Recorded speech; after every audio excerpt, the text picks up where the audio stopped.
If you've been trying to buy a home recently and you keep getting outbid by some faceless corporation dropping all cash offers sight unseen while you're scraping together every last dollar for a down payment, I want you to know something. You are not crazy, you are not imagining it, and you are definitely not alone.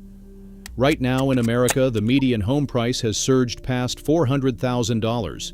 You need to earn roughly $112,000 a year just to afford the typical home in this country, and that is about $25,000 more than what the average American actually makes. Think about that. The math literally does not work for millions of hardworking families.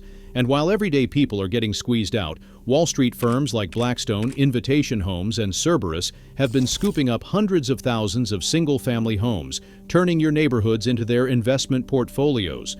Meanwhile, a 2022 report from MetLife estimated that by 2030, 7.6 million single-family rental homes in America, over 40%, could be owned by corporate investors if nothing changes. Let me say that again.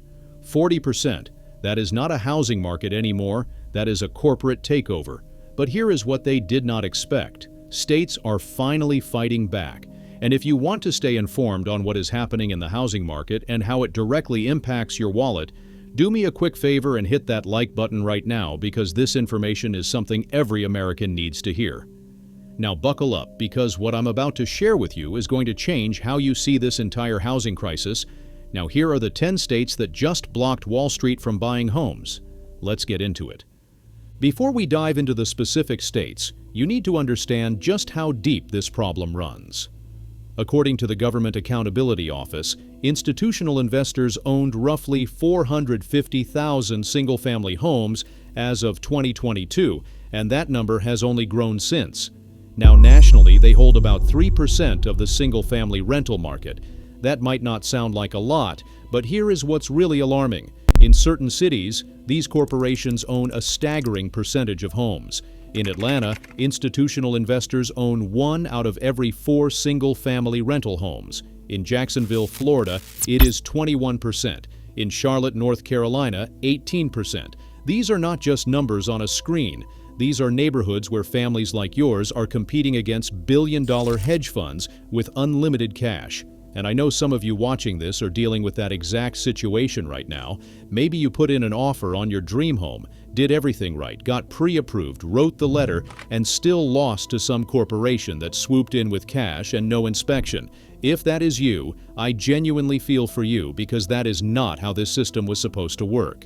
If you are subscribed to this channel, you already know we have been covering this for a while. And if you are not subscribed yet, now is the time, because we are tracking every single development in this housing crisis so you do not get caught off guard. Comment what you think about Wall Street firms being allowed to buy up homes in your neighborhood and then charge you rent to live in the same community you grew up in. I really want to hear your thoughts on that, because this affects every single one of us. Now let me break down the states that are actually doing something about it. Number 1, New York. Governor Kathy Hochul signed Assembly Bill A3009C into law in May 2025, and this one has real teeth. It imposes a 90-day waiting period before any large institutional investor can even make an offer on a single or 2-family home.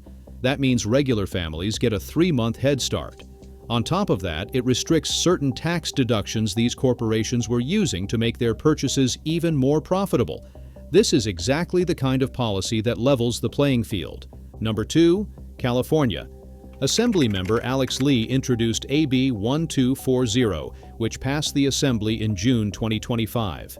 This bill prevents any institutional investor that owns more than 1,000 single-family homes from purchasing additional properties and converting them into rentals. When you consider that Invitation Homes alone owns roughly 12,000 rental homes across California, you understand why this legislation matters. And look, I get it. For those of you in California watching this, you have been dealing with some of the most unaffordable housing in the entire country. The home ownership rate in California dropped from about 60% in 2006 down to just 55% by 2022, and younger Californians between 35 and 45 saw it plummet from 49% all the way to 40%.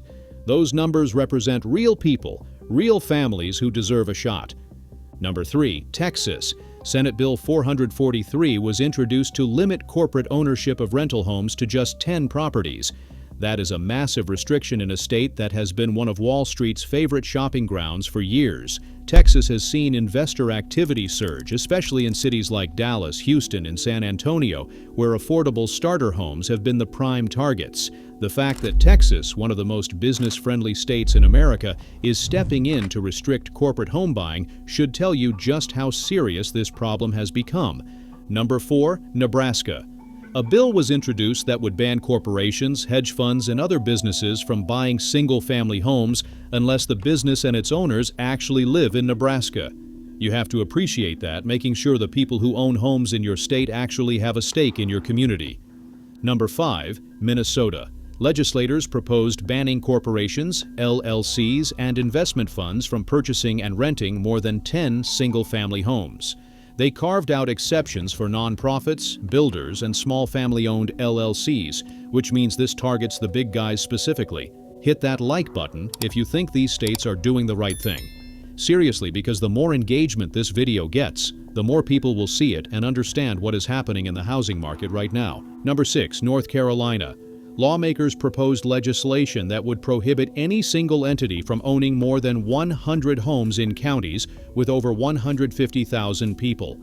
North Carolina has 21 counties that would qualify under this rule. When you consider that Charlotte alone has 18% institutional investor ownership of single-family rentals, this legislation could be a game-changer for families in the Tar Heel state. Number 7, Indiana. This one is wild.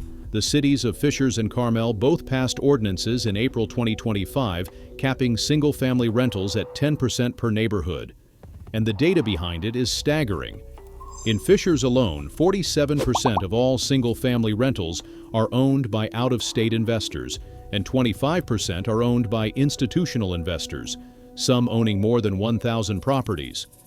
The Fair Housing Center of Central Indiana estimates that out-of-state investors take approximately $438 million in rent money out of Indiana every single year. That is money leaving your state, leaving your community, going straight into the pockets of Wall Street executives.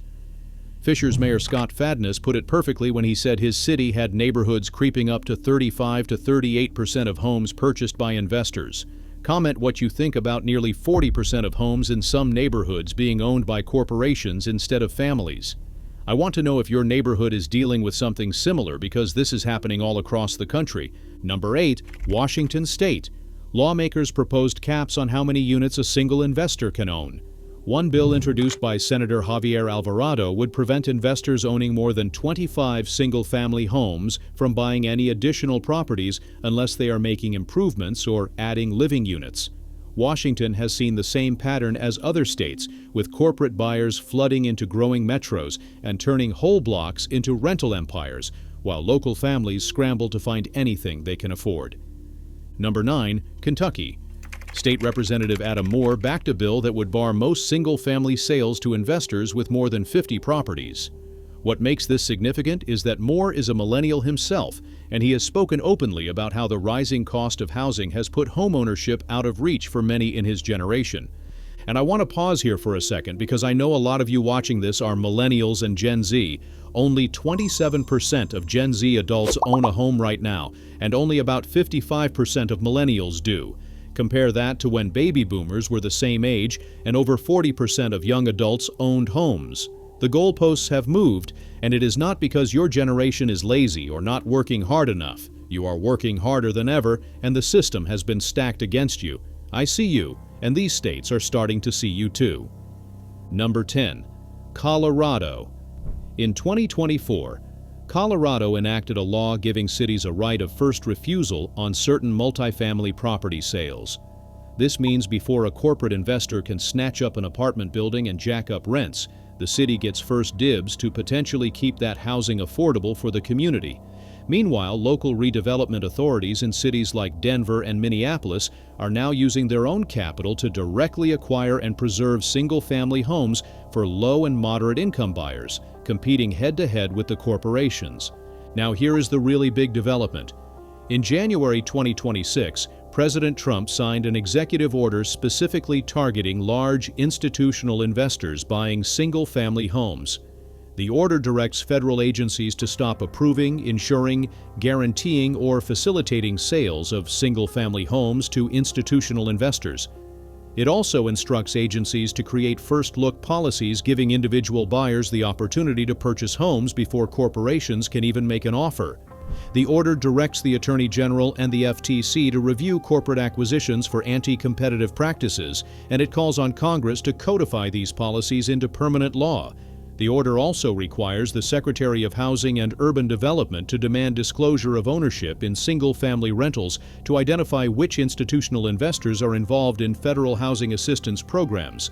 In other words, they are pulling back the curtain on who actually owns these homes. And if you want to know just how seriously Wall Street took this, when the announcement hit, shares of Blackstone dropped to a one-month low, American Homes 4 Rent plunged to a 3-year low, and trading had to be halted on some of these stocks because of the volatility.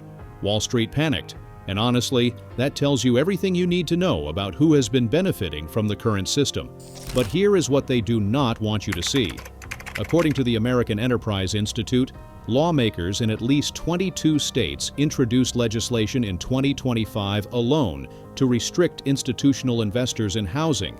This is not a red state or blue state issue anymore. This is bipartisan. Senator Jeff Merkley, a Democrat from Oregon, introduced federal legislation to impose tax penalties on investors owning over 100 homes and force large corporate owners to divest over 10 years. Senator Bernie Moreno, a Republican from Ohio, announced he would introduce legislation to codify the ban into law. When both sides of the aisle agree that Wall Street has gone too far, that tells you the tide is turning.